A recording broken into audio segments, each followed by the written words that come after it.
Sahyadri top 10 news या बातमीपत्राचे प्रायोजक आहेत Mac Care super speciality hospital Ahmednagar.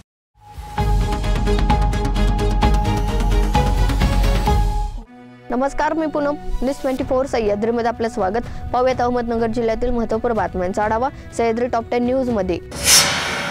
सुप्रसिद्ध मराठी चित्रपट कलाकार महेश कोठारे यांनी शिर्डी येथे येऊन साईबाबांचे दर्शन घेतले। यावेळी त्यांच्यासोबत त्यांच्या पत्नी देखील होत्या। यावेळी महेश कोठारे यांनी माध्यमांशी बोलताना म्हटलं की मी देखील सर्वांसारखा साईबाबांचा भक्त आहे। झपटलेला मी तात्या विंचू या चित्रपटाचं शूटिंग लवकर सुरू होत आहे। चित्रपटाचं काही सीजी वर्कचं काम ऑस्ट्रेलियात जाऊन करायचं असल्याचं महेश कोठारे यांनी म्हटलं आहे।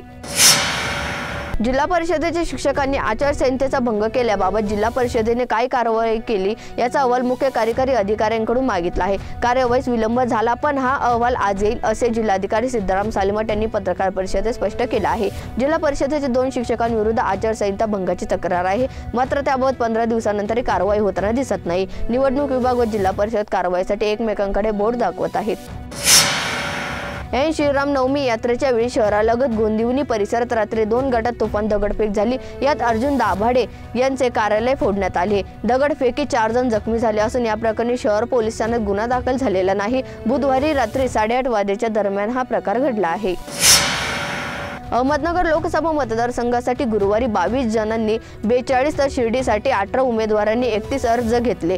पहिल्या दिवशी दोन्ही मतदारसंघात एकही नामनिर्देशपत्र दाखल झाले नाही। नामनिर्देशपत्र दाखल करण्यासाठी 25 एप्रिल शेवटची तारीख आहे। नगर शिर्डी लोकसभा मतदारसंघासाठी गुरुवारी अधिसूचना जाहीर झाली आहेत। पहिल्याच दिवशी सुजय विखे पाटील यांच्यासाठी अभिजित दिवटे यांनी 2 अर्ज नेले आहेत। महाविकास आघाडीचे निलेश लंके यांनी पहिल्या दिवशी अर्ज घेतला नाही। आमदार प्राजक्त तनपुरे यांच्यासाठी राहुरी येथील अमोल दिगंबर गुलदगड यांनी 4 अर्ज नेले आहेत। शेवगाव तालुक्याच्या पूर्व भागातील शेअर ट्रेडिंग करणाऱ्या 8 ते 10 व्यावसायिकांनी गुंतवणूकदारांची कोट्यवधी रुपयांची फसवणूक करून पलायन केले। मात्र या प्रकरणात गुन्हे दाखल न झाल्याने गुंतवणूकदारांनी मतदानावर बहिष्कार टाकण्याचा इशारा दिला आहे। शेअर मार्केटच्या नावाखाली दामदुप्पट व्याजाचे आमिष दाखवून गुंतवणूकदारांना भुरळ घातली। आमिषाला बळी पडून अनेकांनी कर्ज काढून, कुणी सोने नाणे गहाण ठेवून तर कुणी शेतीमाल विकून लाखो रुपयांची डोळे झाकून गुंतवणूक केली। परंतु गेल्या 15 दिवसांपासून या भागातील 8 ते 10 ट्रेडिंग करणाऱ्या व्यावसायिकांनी एका पाठोपाठ एक पलायन केला आहे। सह्याद्री टॉप 10 न्यूज मध्ये घेत एक छोटीशी विश्रांती। रोखोक पत्रकारिता, निर्भीड बाणा आणि कणखर भूमिका, महाराष्ट्राचा सखा, सत्याचा पाठीराखा, शब्दांचं सामर्थ्य, विश्वसनीयतेची उंची, न्यूज 24 सह्याद्री। विश्रांतीनंतर तुमचे पुन्हा एकदा स्वागत। पाहूयात पुढील बातमी।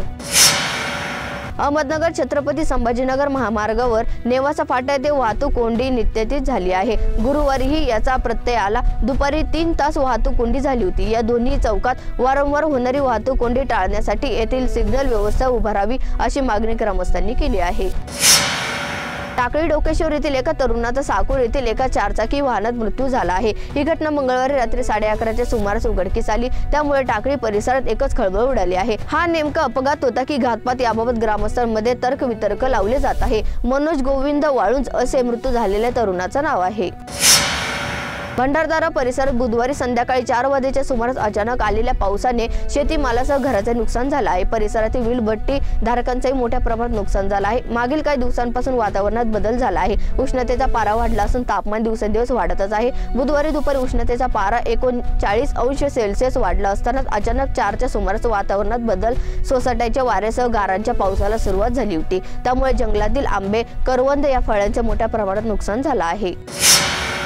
पारनेर तालुक्यातील सुपा MIDC रस्त्याला डांबराची प्रतीक्षा आहे। सध्या रस्त्यावर टाकण्यात आलेल्या बारीक खडीवरून दुचाकीस्वारांना प्रचंड कसरत करावी लागत आहे। काही वेळा दुचाकी घसरण्याच्याही घटना घडत आहेत। सातत्याने सुपा कारखानदार संघटना अतिशय दुरावस्थेत असलेल्या रस्त्याच्या दुरुस्ती कामास मंजुरी मिळाली। आता मुख्य रस्ता वगळता वस्ती अंतर्गत असणाऱ्या रस्त्यांची दुरुस्ती सुरू झाली आहे।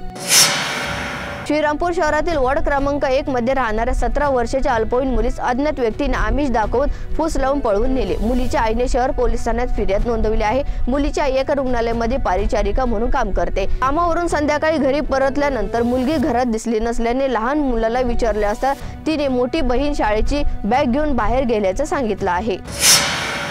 सह्याद्री टॉप 10 न्यूज मध्ये त्या संबंध मात्र तुम्ही पाहत राहा news 24 Sahyadri. Sahyadri top 10 news या बातमीपत्राचे प्रायोजक होते Mac Care super speciality hospital Ahmednagar. शब्दांचं सामर्थ्य, विश्वसनीयतेची उंची. न्यूज 24 सह्याद्री.